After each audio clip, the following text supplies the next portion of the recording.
지금부터 수원 화성이 지어지게 된 그 숨겨진 이야기, 딩모니의 오디오 극장에서 함께 알아가 보시죠. 때는 1762년 조선. 당시 조선의 왕 영조가 말하였다. 저 못난 놈을 당장 뒤주에 가둬 죽여라. 전하, 그래도 어찌 장원세자, 아니 아드님을 어떻게 죽일 수 있겠사옵니까? 어하, 시끄럽다. 어서 뒤주에 가둬 죽여라. 그랬다. 1762년 조선의 왕 영조는 자신의 둘째 아들이었던 장원세자를 뒤주에 가둬 죽였다. 여기서 장원세자란 우리가 사도세자로 기억하는 인물이었는데, 이렇게 뒤주에 갇혀 죽은 사도세자, 그에게는 아들이 있었는데 그 아들은 훗날 조선의 왕이 되는 정조였다. 하지만 당시 정조의 나이는 고작 11살. 아버지의 죽음을 그저 바라만 볼 수밖에 없는 상황이었는데, 아버지. 이후 시간이 흘러 할아버지 영조의 뒤를 이어 사도세자의 아들 정조가 조선의 임금이 되었는데,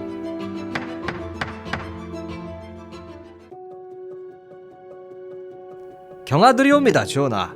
그래, 드디어 짐이 왕이 되었다. 허나 돌아가신 우리 아버님을 생각하니 마음이 참으로 무겁구나. 이후 몇 년의 시간이 흘렀을까 조선의 왕 정조가 말했다. 여봐라, 거기 누구 없느냐? 예, 전하. 무슨 일이시옵니까? 지금 우리 조선에서 어느 곳이 가장 명당인 줄 아느냐? 어렵게 황송하오나 조선 최고의 명당은 화산이라 알고 있사옵니다. 그래, 화산이라. 그럼 그곳으로 사도세자, 아니 우리 아버님의 묘를 옮겨야겠구나. 그랬다. 정조는 아버지 사도세자의 묘를 원래 위치해 있던 배봉산에서 오늘날의 화성시 즈음 화산으로 옮기려 했다. 그러나 화산에는 이미 마을을 포함하여 여러 백성들이 살고 있었는데, 전하, 화산에는 백성들이 살고 있어 묘를 지을 수 없을 것입니다. 그건 걱정하지 말거라. 그곳에 살고 있는 백성들은 모두 안전히 더 살기 좋은 곳으로 옮겨줄 것이야. 전하, 어디 말씀이시옵니까? 조선에 신도시를 지을 거다. 수원 발달산 아래 새로이 도시를 짓자. 그리고 그곳에 거대한 성까지 올리도록 하여라. 예, 전하. 명을 받들겠사옵니다. 그랬다. 때는 1789년 정조는 아버지 사도세자의 묘를 화산으로 옮겼으며 그곳에 살고 있는 백성들을 이주시키기 위해 오늘날의 수원 화성을 짓게 된다. 이렇게 지어지기 시작한 수원 화성은 사실 조선의 상업적 기능과 군사적 기능 모두를 수행하기 위해 지어졌다고 한다. 또한 당초 수원 화성이 완공되기까지는 못해도 10년 이상이 걸릴 것이라 예상되었는데, 실제로는 3년이 채 되기도 전에 수원 화성이 완공되었다. 이러한 비결에는 다음과 같은 이야기가 숨어 있다. 수원 화성을 짓고 있는 한 백성이 말한다. 야, 저건 무엇인가? 저 무거운 돌을 저렇게 쉽게 옮기다니. 아유, 이 사람아, 거중기잖아, 거중기. 거중기? 아니 그게 뭐요? 들, 거, 무거울 중, 틀기라는 한자를 쓰는 이 무거운 물체를 들어올리는 기계 아닌가? 그랬다. 당시 수원 화성을 짓기 위해 실학자 정약용을 비롯한 사람들이 활약했으며, 특히 정약용은 무거운 돌을 옮기기 위해 거중기를 개발, 수원 화성이 빠르게 완공되는데 큰 도움을 주었다고 한다. 1796년 수원 화성은 완공되었으며, 이로부터 약 200여 년이 흐른 1997년 수원 화성은 그 역사적인 가치를 인정받아 유네스코 세계유산에 등재되었다. 지금까지 수원 화성의 이야기였습니다. 끝.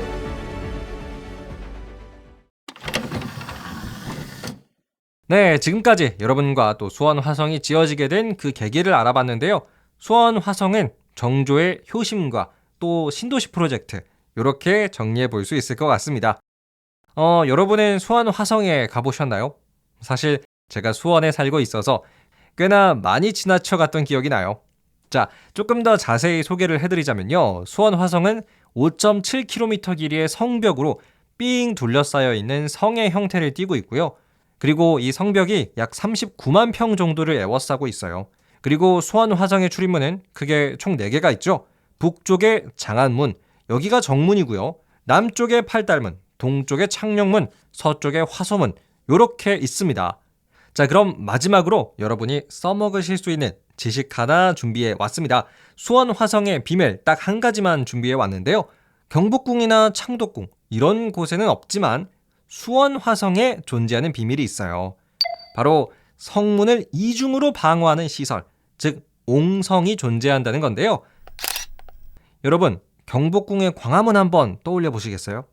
광화문은 큰 문이 별다른 방어 시설 없이 떡하니 그냥 서 있죠. 그래서 경복궁을 공격하는 입장에서는 이 큰 문을 한번 뚫어버리면 끝이에요. 바로 경복궁 안으로 들어갈 수가 있습니다. 그런데 수원 화성은요, 문의 방어 구조가 좀 달라요. 특히 수원 화성의 장안문이랑 팔달문에 있는 방어 시설, 옹성 같은 경우인데요. 예를 들어 적군이 수원 화성의 정문, 장안문을 뚫으려고 한다고 해보죠. 그러면 적군들은 우선 장안문 바깥에 있는 이 반달 모양으로 쌓은 옹성을 먼저 뚫어야 하고요. 그 다음에 라운드 2죠. 옹성 뒤에 있는 장안문, 요거를 한 번 더 뚫어야 돼요. 그래야 수원 화성 안으로 들어갈 수가 있습니다. 자, 이렇게 수원 화성에는 이중 방어 시설이 있는데요. 공격하는 입장에서는 굉장히 골치가 아픈 방어 구조고, 또 수비하는 입장에서는 굉장히 효율적인 구조다, 이렇게 볼 수가 있습니다.